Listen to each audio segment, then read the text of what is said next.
Hello everybody, मैं हूं भावना और आप सभी का आज के सेशन में स्वागत करती हूं। कई सारे कमेंट और कई सारे मैसेजेस मेरे को पूछे गए हैं पिछले दिनों में, हाउ टू प्रिपेयर जुडिशरी। अब देखिए, आप बहुत सारे स्टूडेंट्स जुड़े हुए हैं चैनल से, तो उन्हें पता होगी कि मैं इस चैनल के माध्यम से आप सभी को जो बेयर एक्ट हैं, जो जुडिशरी में पूछे जाते बेयर एक्ट हैं, जो सब्जेक्ट है, उनसे रिलेटेड आपको क्लासेस दे रही हूँ। और काफी सारे एक्ट, जैसे हमने एविडेंस खत्म कर दिया है, आईपीसी ऑलमोस्ट खत्म होने वाला है, आज से टीपीए शुरू हो जाएगा, और एनआई एक्ट खत्म करा दिया है, डोमेस्टिक वायलेंस भी आधा खत्म हो गया है और उसको संडे को भी कंप्लीट करा दिया जाएगा। तो ऐसे सारे एक्ट हम कंप्लीट कर चुके हैं जो कंपलसरी हर एक स्टेट में पूछ लिए जाते हैं। और इस सेशन में हम सब्जेक्ट से रिलेटेड बात नहीं करेंगे, हम यहाँ पे कोई सब्जेक्ट पढ़ाने नहीं आए हैं आपको। हम आज सिर्फ और सिर्फ क्वेश्चंस बेस पे, जो स्टूडेंट अक्सर मुझसे क्वेश्चन पूछते हैं, उसकी रिलेटेड बात करेंगे। और ये वीडियो थोड़ा लंबा हो जाएगा, जिसके लिए आपको सब्र रखना पड़ेगा यदि आपके सारे क्वेश्चन रिलेट कर पा रहे हो आप। जैसे आपके सामने क्वेश्चन है कि इंडियन जुडिशरी की प्रिपरेशन करने के लिए सबसे पहला क्या कदम होना चाहिए।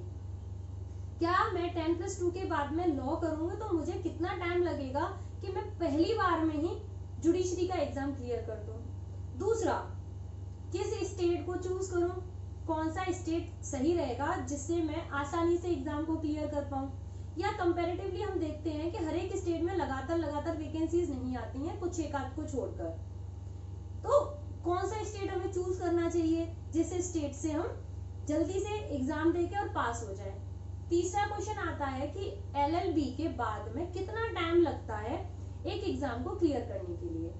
और अगर मैं ग्रेजुएशन के बाद, आपने बीए, बीएससी, बीकॉम ऐसा कुछ कर लिया है, उसके बाद एलएलबी कर रहे हैं, तो उसको एलएलबी के साथ साथ में कितना टाइम लगेगा कि मैं एक जुडिशरी एग्जाम की प्रिपरेशन कर लूं। सो आज के इस सेशन में पूरा ये सारे क्वेश्चंस जो अक्सर बच्चों के दिमाग में होते हैं, उन सब से रिलेटेड आज का ये सेशन रहेगा। और मैं पूरी कोशिश करूंगी कि आपके साथ न्याय कर पाऊं इस वीडियो में, कि सारी चीजें मैं आपको बता पाऊं, कहां से शुरू करना है, क्या नहीं करना है, क्या करना है, कौन सी स्टेट चूज करें जिससे कि आपका एग्जाम जल्दी क्लियर हो, कौन सा सब्जेक्ट, कौन सा कहां से किस तरीके से प्रिपेयर करना है, बुक्स पढ़नी है, बेयर एक्ट पढ़ने हैं, किसी के नोट्स लेने हैं, वो सारी चीजें इस वीडियो के माध्यम से आप तक पहुंच जाएंगी। आप सभी देख रहे हैं लीगल होम्स का यूट्यूब चैनल को सब्सक्राइब कर लीजिए अभी तक नहीं किया है तो, और इन्फॉर्मेशन अच्छी लगती है तो लाइक भी कीजिए और दोस्तों के साथ में शेयर भी कीजिए। आज हम बात करेंगे आफ्टर एलएलबी, आफ्टर 10+2 बीएलएलबी करें तो आपके पास में जुडिशरी की प्रिपरेशन करने के लिए काफी लंबा टाइम होता है। यहाँ पर आपको कम से कम 5 वर्ष मिल जाते हैं। जब आप बीएलएलबी कर रहे होते हैं तो आपको लॉ का थोड़ा बहुत ज्ञान मिलता है, तीसरे या चौथे सेमेस्टर तक पहुंचते पहुंचते आपको कॉन्स्टिट्यूशन हल्का सा पढ़ाया जाता है, आईपीसी के कुछ चैप्टर्स पढ़ाए जाते हैं। तो यहाँ पर जब आप एलएलबी कर रहे होते हो उस समय आपको ज्यादा लॉ नहीं पढ़ना पड़ता, लेकिन फिर भी बहुत सारे लॉ से आप टच हो जाते हो। अब बात करें ग्रेजुएशन की, आपने बीकॉम, बीए, बीएससी या कोई और अदर कोई बीए, बीबीए या एमबीए या एमएससी या एमकॉम कर लिया है, उसके बाद एलएलबी करते हो। जैसे मैंने बीकॉम के बाद एलएलबी किया तो मुझे कितनी परेशानियां हुई कि मैंने कब से शुरू नहीं किया एग्जाम को तैयारी करना जुडिशरी की। मैंने एग्जाम को तैयार करना शुरू किया आफ्टर एलएलबी। मैंने वेट किया पूरा एलएलबी खत्म हो जाए उसके बाद मैं किसी एग्जाम की प्रिपरेशन करूं। वहां पर मुझे क्या दिक्कतें आई, बहुत सारे स्टूडेंट को क्या दिक्कतें आती हैं जब हम इंतजार करते हैं कि हमारी एलएलबी खत्म हो जाए और हम एलएलबी के बाद में किसी एग्जाम की प्रिपरेशन करें। तो यहाँ पर बड़े जो पर्सनल एक्सपीरियंस जो मेरे साथ हुए हैं, मैं उनको शेयर कर रही हूँ। अब सबसे पहले तो ये पता कीजिए कि बीएलएलबी आपको करनी है तो किस इंस्टीट्यूट से कर रहे हैं। सबसे पहले इंस्टीट्यूट का बहुत बड़ा महत्व होता है। यदि आप किसी भी इंस्टीट्यूट से कर रहे हैं, वहां का जो लॉ सिलेबस है, लॉ का जो सिलेबस है वो बहुत ज्यादा वेरी करता है आपके जुडिशरी के एग्जाम से। अगर बहुत ज्यादा टफ सिलेबस नहीं है किसी यूनिवर्सिटी का तो आप बहुत इजीली साथ में प्रिपरेशन कर सकते हैं। ज्यादा नहीं, आपको 1 घंटा डेली का निकालना है तो 5 साल में आप मान के चलिए 365 दिन में यदि आप 1 घंटा निकालते हो तो साल में आपने 365 दिन पढ़ लिए, 365 घंटे पढ़ लिए। और अगर आप ऐसा ही लगातार लगातार 5 वर्षों तक करते हो तो वो सबसे बड़ा बेनिफिट रहता है कि आपके पास काफी लंबा टाइम है जिसमें आप नोट्स प्रिपेयर कर सकते हो, आप चूज कर सकते हो किस स्टेट से देना चाहते हो। अब देखिए, इसको एक एग्जांपल से मैं समझाती हूँ। आप जाना चाहते हैं कहीं पर घूमने के लिए, वेकेशन आया है। अब सपोज दिस कि आप जाना चाहते हैं हिमाचल, और हिमाचल जाने के लिए सबसे पहले आपको क्या करना पड़ेगा भाई, टिकट करनी पड़ेगी, बुकिंग करनी पड़ेगी। प्लेन से जाना चाहते हो, कार से जाना चाहते हो या बस से जाना चाहते हो, ये सारी आपकी सुविधाओं के ऊपर डिपेंड करता है। तो ये जो जर्नी है, अगर आपको जल्दी नहीं पहुंचना है, आपके पास सफिशिएंट टाइम है, तो ये जर्नी आपकी शुरू हो जाएगी बस के जरिए। आप बस से आराम से जाइए, साइकिल से भी जा सकते हो, कोई इशू नहीं है। अगर आप साइकिल से जाते हो, तैयारी करना, कहीं पर शिमला पहुंचना चाहते हो, तो आपके पास आराम से 2-3 महीने हैं, शिमला पहुंच जाओगे आराम से साइकिल में। तो ये मैं यहाँ पर रिलेट करूंगी BLLB को, कि यदि आप आराम से पहुंचना चाहते हो अपने डेस्टिनेशन पे, तो आपके पास बहुत सारा टाइम होता है। नोट्स बनाइए, डीप में जाइए, क्वेश्चन पेपर सॉल्व कीजिए, अनसॉल्व पेपर सॉल्व कीजिए, या कोई भी ऐसा सब्जेक्ट जो 2 से 3 बुक्स में आप कवर कर सकते हो वो करिए। तो ये आप साइकिल वाला इस्तेमाल कर सकते हो फॉर्मूला, कि आप आराम से जाना चाहते हो, आपको कोई जल्दबाजी नहीं है। ये तो हो गया LLB आफ्टर BLLB। अब बात करते हैं कि ग्रेजुएशन के बाद में, बीकॉम के बाद में, अब यही स्टूडेंट ग्रेजुएशन के बाद में, यानी कि इसने भी शिमला प्लान किया, हिमाचल जाना प्लान किया, अब ये अपनी जर्नी को कैसे प्लान करेगा भाई। बस वाला फॉर्मूला तो अपना नहीं सकता। बस से भी उसने अगर वो कलकत्ता से आया है तो वो कश्मीर तक पहुंचने के लिए, सॉरी हिमाचल तक पहुंचने के लिए बाय रोड जाता है, तो काफी टाइम लगेगा उसको पहुंचने के लिए।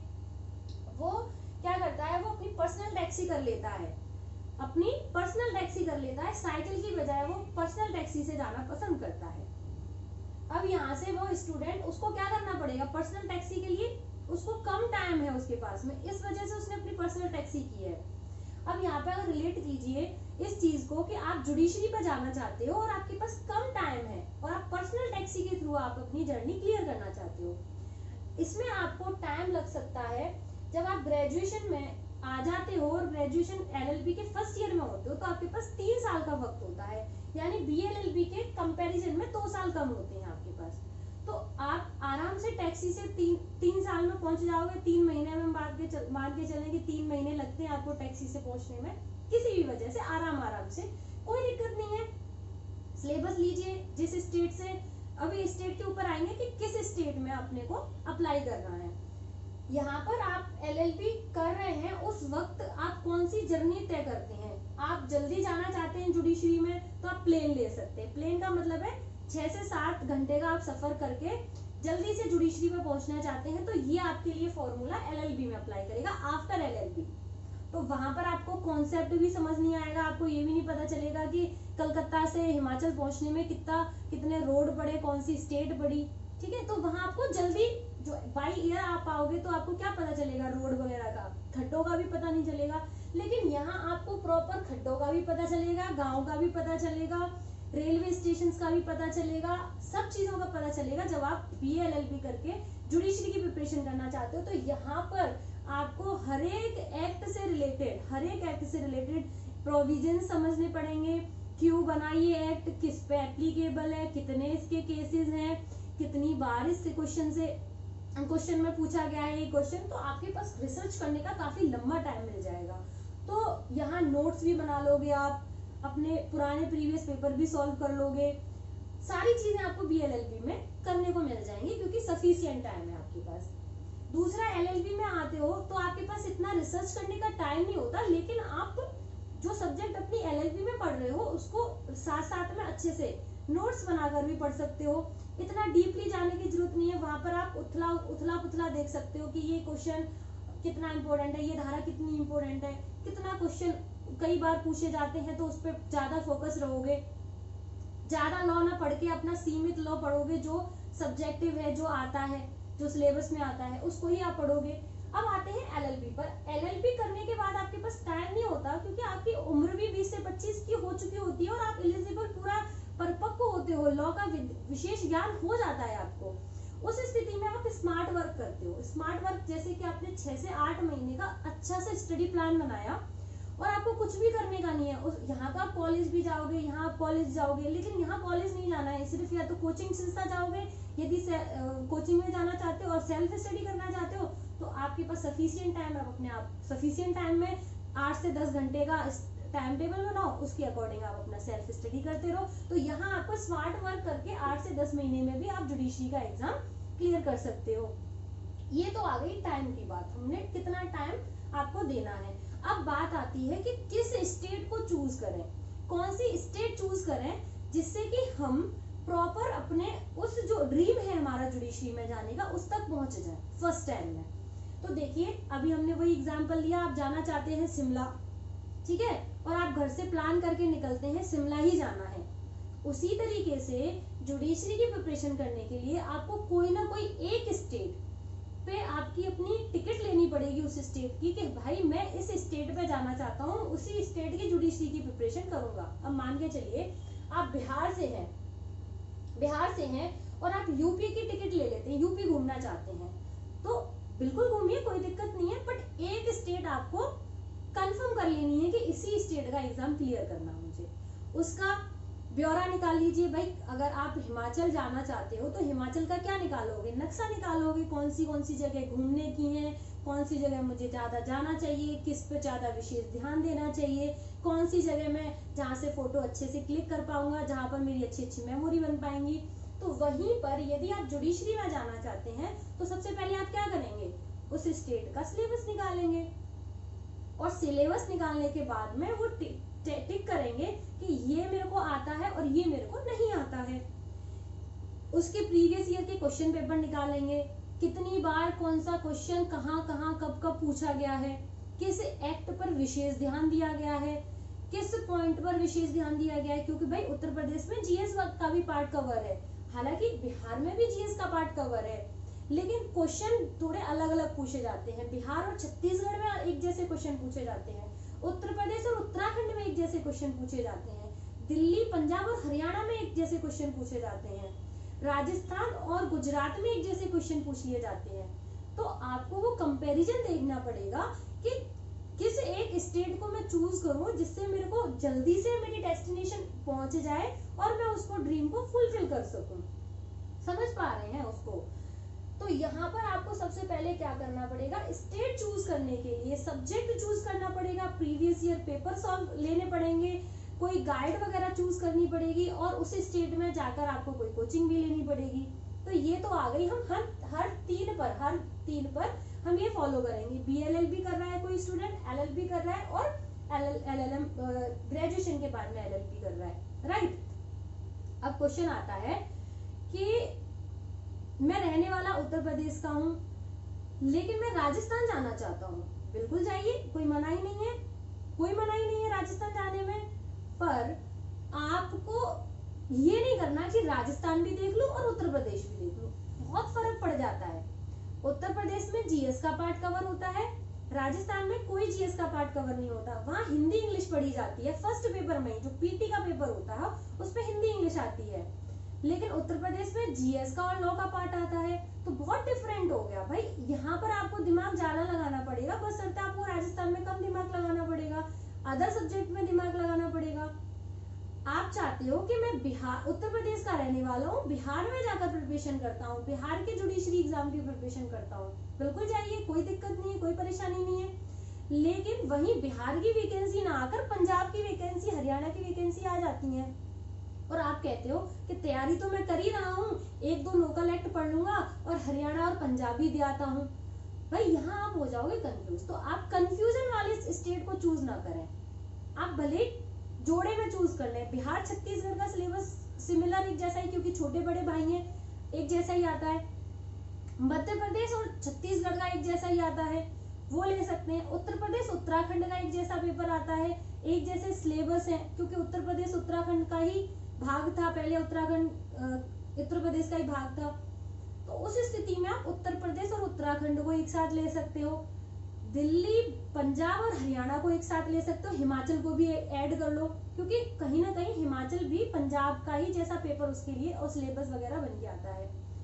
अब राजस्थान एक अलग से एक मतलब स्टेट हो गया अलग से, मतलब यहाँ पे एक तो नेगेटिव मार्किंग नहीं होती पहली बात। दूसरा, जो पेपर बन के आता है बड़ा इजी पेपर कहूंगी मैं, इजी भी आता है टफ भी आता है, और मार्किंग बड़ी टफ होती है यहाँ पर। मार्किंग का मतलब है कि आपको पासिंग मार्क्स लाने के ऊपर भी लाने पड़ेंगे मार्क्स, ठीक है। अगर ज्यादा बच्चों ने पेपर नहीं दिया है और आपकी मेरिट हाई बन रही है तो आपने पेपर ही अच्छे से प्रिपेयर नहीं किया तो आप रह जाओगे। गुजरात की प्रिपरेशन करना चाहते हो तो भाई गुजराती आनी चाहिए आपको। बंगाल की प्रिपरेशन करना चाहते हो तो बंगाली आनी चाहिए आपको। महाराष्ट्र में जाना चाहते हो तो वहाँ की कन्नड़ और मराठी लैंग्वेज आनी चाहिए। गोवा में भी कन्नड़ कोई ऐसी कौन की लैंग्वेज आनी चाहिए। तो जिस जिस स्टेट में आप जहां जहां पर भी प्रिपरेशन कर रहे हो तो उसको एक क्राइटेरिया में रख लो, इस एक प्राइवेसी में रख लो कि मेरे को तो बस बिहार में जाना है, मेरे को तो बस एमपी में ही जाना है, मेरे को उत्तर प्रदेश में ही रहना है। एक तो ये हो गया, और दूसरा हो गया प्रायोरिटी बेस पे, आप रहने वाले उत्तर प्रदेश के और उत्तर प्रदेश की ही प्रिपरेशन करना चाहते हैं तो बिल्कुल आप गांठ बांध लो, आप उत्तर प्रदेश में ही जाओगे। अब स्टेट का बेनिफिट क्या होता है आपको, जिस स्टेट के आप हो, एक तो आप लड़की हो तो रिजर्वेशन, इकोनॉमिकल बैकग्राउंड में हो, वीकर बैकग्राउंड में है तो भी रिजर्वेशन, और वहाँ के SC ST वाले भी रिजर्वेशन, OBC में भी रिजर्वेशन, और आपको एक्स्ट्रा फीस भी पे नहीं करनी। अगर अदर स्टेट का पेपर भरते हो आप तो वहां पर हर कोई बंदा जनरल कैटेगरी में आएगा, भले ही आप रिजर्व कैटेगरी के हो, बट अगर आप फॉर्म भरते हो किसी भी स्टेट का तो आप जनरल कैटेगरी के ही माने जाओगे। दूसरा, फीस का अमाउंट ज्यादा बढ़ जाएगा। तीसरा, सिलेबस कहाँ से दोगे या कैसे देखोगे सिलेबस, हालांकि अब तो ऑनलाइन बड़ी आसानी से मिल जाता है, बट फिर भी बहुत बड़ा एक, समझ रहे हैं, बड़ी चीज आ जाएगी उसके बीच में। तो ये एक 2-3 चीजें मैंने आपको बताई कि कैसे आपको कितना टाइम इन सब में लग सकता है, कैसे आप जुडिशरी तक पहुंच सकते हैं, कैसे आपको फिक्स करना है किस स्टेट में जाना है, किस स्टेट की प्रिपरेशन करनी है, कौन सा पेपर आपको सॉल्व करना है। अब बात कर लेते हैं कि बेयर एक्ट पढ़ें या बुक्स पढ़ें। देखिए, मेरा मानना है कि आप सबसे ज्यादा बुक्स का एक अलग से, अगर आप BLLB कर रहे हैं तो बुक्स का एक अलग इंडेक्स रख लें अपने पास।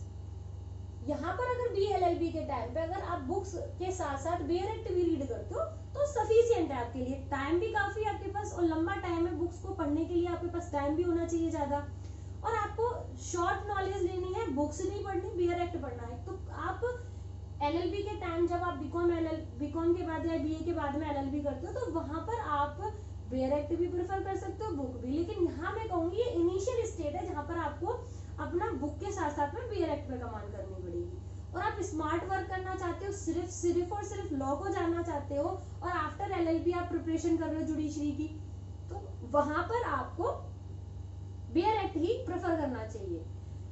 ये बात हो गई बुक्स एंड बेयर एक्ट की। अब बात आती है रीड कैसे करें। तो देखिए, रीड करने के लिए सबसे पहले आपको लेने पड़ेंगे 4 से 5 साल के पेपर। आप ले लीजिए, आप अगर बिहार की प्रिपरेशन कर रहे हैं तो बिहार के प्रीवियस पेपर उठा लीजिए, यूपी की कर रहे हैं तो यूपी के 4-5 साल के पेपर उठा लीजिए, राजस्थान की कर रहे हैं तो राजस्थान के पेपर उठा लीजिए, MP की कर रहे हैं तो MP के 5-4 साल के पेपर उठा लीजिए। इस तरीके से आप अपने जो चूज किया है, जो जिस स्टेट्स में आपने अपने आप को कोशिश की कि मैं जुडिशरी में जाना चाहता हूँ, तो उस पेपर, आप उस स्टेट के पेपर को कलेक्ट कर लीजिए अपने पास। अब वहां पर सबसे पहले उस सिलेबस को और उसके पेपर्स को गो थ्रू कीजिए कि किस तरीके के क्वेश्चन पूछते हैं। जैसे उत्तर प्रदेश की मैं बात करूं तो कुछ डिस्क्रिप्टिव क्वेश्चन पूछे जाते हैं, काफी बड़ी चीज दे दी जाती है, जैसे स्टेटमेंट वाले क्वेश्चन, कथनों वाले क्वेश्चन आ जाते हैं, पूछ लिया जाता है ये सही है, ये गलत है, ठीक है। उत्तर प्रदेश और उत्तराखंड में यही होता है, उसमें डिस्क्रिप्टिव टाइप क्वेश्चन पूछ लिए जाते हैं। मध्य प्रदेश में कई हद तक मैचिंग वाले ज्यादा क्वेश्चन पूछ लिए जाते हैं, डायरेक्ट ना पूछ के घुमा फिरा के उसी सेक्शन से रिलेटेड क्वेश्चन पूछ लिया जाता है। मध्य प्रदेश की बात करूं तो डायरेक्ट सेक्शन पूछ लिए जाते हैं, राजस्थान में भी डायरेक्ट क्वेश्चन पूछ लिए जाते हैं, वो घुमाते नहीं है, सीधा फॉरवर्ड क्वेश्चन पूछ लेते हैं। इसी तरीके से आप दिल्ली का पेपर उठा के देखें तो दिल्ली में न तो डिस्क्रिप्टिव है, न ही डायरेक्टिव है, डायरेक्ट है। क्वेश्चन पूछा तो जाएगा बट कहीं हो सकता है मिक्स एंड मैच होता है, डिस्क्रिप्टिव भी हो सकता है और वो क्वेश्चन जो है डायरेक्ट भी पूछ लिया जाएगा। जैसे सेक्शन ही पूछ लिया, धारा 18 बताओ IPC की, धारा 32 क्या कहती है एविडेंस की, ऑर्डर 9 क्या कहता है CPC का, ये सारी चीजें पूछ ली जाती हैं। तो आपको उसी तरीके से अपनी प्रिपरेशन को तैयार करना चाहिए, उसी तरीके से आप अपने बेयर एक्ट को तैयार कर सकते हैं। राइट, अब बात आ गई हमारी बेयर एक्ट से पढ़ें या हम बुक्स से पढ़ें, ये सब चीजें आ गई आपकी। अब बात आती है सेल्फ स्टडी करें या कोई कोचिंग इंस्टीट्यूट ज्वाइन कर लें। अब देखिए, आप यदि आपकी फाइनेंशियल कंडीशन काफी अच्छी है, आप कोई भी कोचिंग प्रेफर कर सकते हो, तो इस स्टेट में आके आपको कोचिंग ज्वाइन करनी चाहिए। इन दोनों स्टेट में आप कोचिंग ज्वाइन ना करें, ठीक है। अब मैं ऐसा बिल्कुल कोई विरोध नहीं कर रही हूँ, जिस किसी को करनी है वो इसी स्टेट में भी कर सकते हो। भाई ऑनलाइन इतने सारे एजुकेटर्स आपको पढ़ा रहे हैं, कोई ऐसा नहीं है कि जिनके पास डिजिटल बोर्ड होगा, जो सारी चीजें आपको डिजिटली पढ़ाएंगे, या जिनके पास काफी सारा एक्सपीरियंस है उन्हीं से आप पढ़ें। आप पढ़ सकते हैं किसी से भी, भाई जिसकी बात आपको समझ में आ रही हो। जैसे मैं आपको समझा रही हूँ, अगर मेरी बात समझ में आ रही है तो आप मेरे से पढ़ सकते हो, आप किसी और की बात समझ में आ रही है तो आप उससे पढ़ सकते हो। अगर आप दोनों की बात ही नहीं समझ पा रहे हो तो आप अपनी बात को समझो, आप सेल्फ स्टडी करना शुरू करो। राइट, तो इन चीजों को आपको खुद को डिसाइड करना पड़ेगा, इसको मैं नहीं बता पाऊंगी।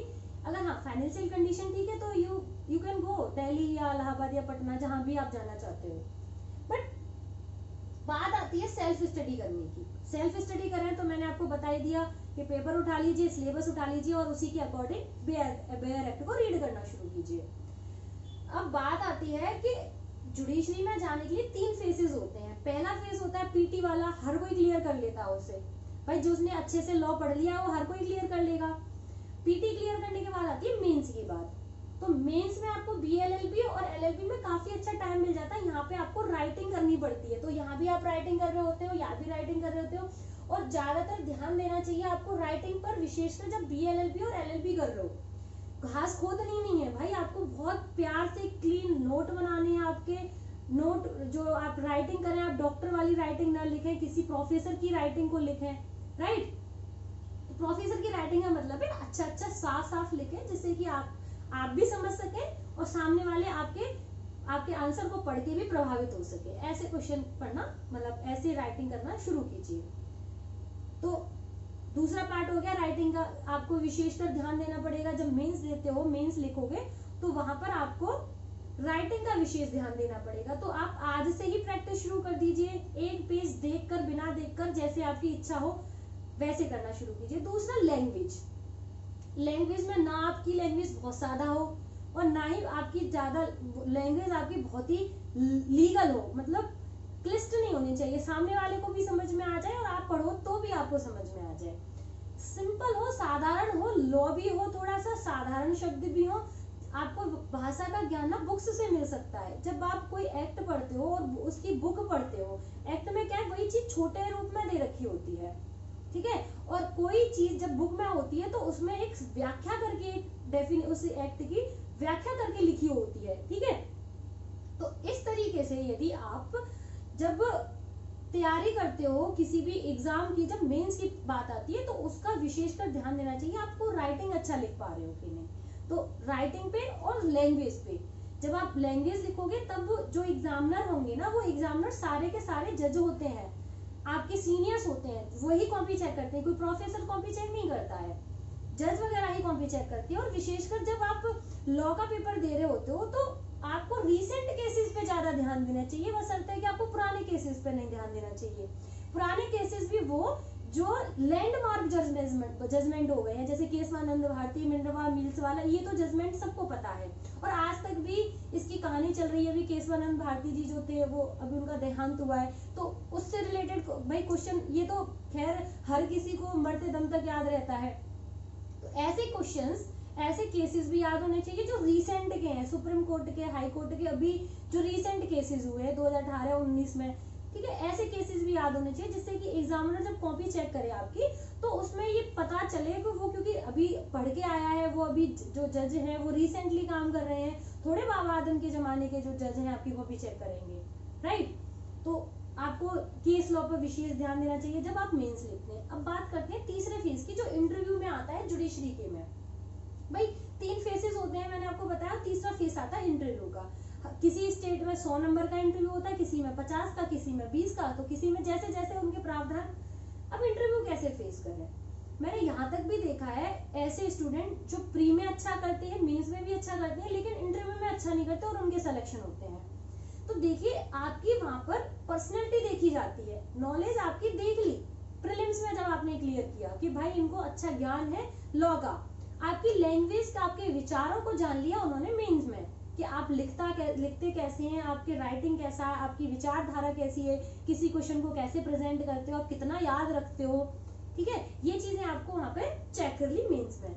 इंटरव्यू में आपकी पर्सनैलिटी चेक की जाएगी, आप कितनी सच्चाई के साथ में उनके सामने प्रेजेंट हो रहे हो, राइट। अब आप एलएलबी करने के बाद में जब प्रिपरेशन 2 से 3 बार 3-4 साल वाला आपने कोई एग्जाम दे दिया होता है और रिपीट में आप जाते हो, तो आपसे क्वेश्चन कुछ हटके भी पूछ सकते हैं कि भाई आप इतने सालों से काम कर रहे हो, कुछ और क्यों नहीं ट्राई करते।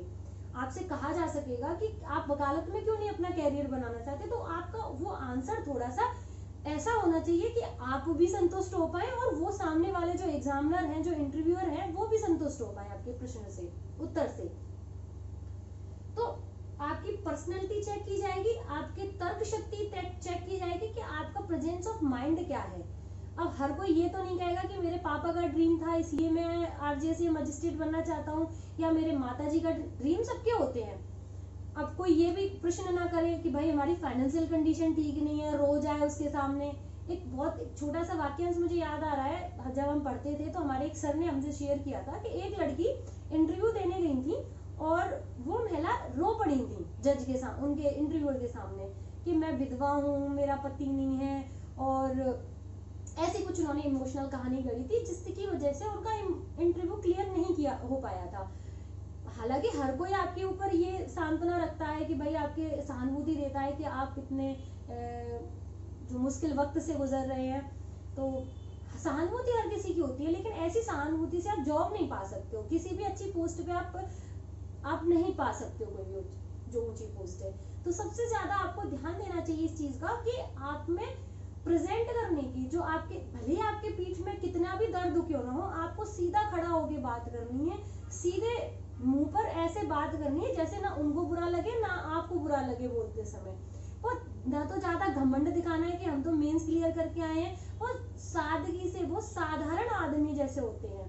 आप देखेंगे ना किसी भी अच्छे आईएएस पीसीएस ऑफिसर को, किसी भी जज मजिस्ट्रेट को, उनके अंदर बड़ी सादगी सी होती है। कैसी सादगी, वो बड़े प्रेम व्यवहार के व्यक्ति होते हैं। अब हर एक्सेप्शन तो हर जगह मिल जाते हैं कि फलाने व्यक्ति में बड़ा घमंड है, तो एक्सेप्शन हर जगह है, आईपीसी में एक्सेप्शंस हैं, तो व्यक्तियों में भी एक्सेप्शन हो ही सकते हैं। तो आप अपना नेचर, अपना करेक्टर आज से ही डेवलप करना शुरू कीजिए। ये कोई ऐसी चीज नहीं है जो आप आज पढ़ोगे कल आपको आ जाएगी। उठने बैठने का ढंग, बात करने का ढंग, अपनी बात किसी के सामने रखने का ढंग, ये कैसे आएगा, हम किसी और सेशन में रखेंगे कि भाई किस तरीके से आप इंटरव्यू को प्रिपेयर कर सकते हो, कैसे आप बात करना चाहते हो, आप कैसे किसका उत्तर किस तरीके से दोगे, पॉजिटिव वे भी नेगेटिव वे में भी आप कोई भी उत्तर ऐसे देते हो।